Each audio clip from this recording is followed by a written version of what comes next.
La lumière infrarouge ou le rayonnement infrarouge est très utile en astronomie car cette lumière est émise principalement par les objets froids et jeunes de l'univers.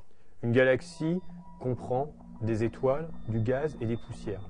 Et c'est en fait ce gaz et ces poussières à l'intérieur des galaxies qui constituent ce qu'on appelle le milieu interstellaire, qui vont être les principales sources de lumière infrarouge.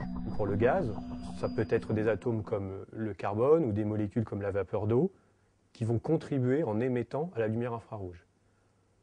Pour la poussière, ce sont les grains de poussière. Alors un grain de poussière, c'est un petit solide de quelques nanomètres à quelques micromètres qui a la propriété d'absorber toute la lumière visible émise par les étoiles, par exemple, et parce qu'il est froid, d'émettre sa propre énergie dans l'infrarouge. Donc les grains de poussière vont finalement nous aider en émettant dans l'infrarouge à comprendre, à sonder les propriétés des zones opaques des galaxies.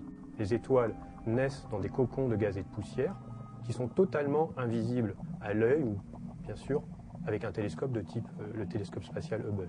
Donc il faut aller observer dans l'infrarouge pour pouvoir sonder l'intérieur de ces cocons et en déduire les propriétés liées à la naissance des étoiles. Aux grandes échelles, la lumière infrarouge va nous permettre d'avoir une vision globale de la fabrication des étoiles dans une galaxie.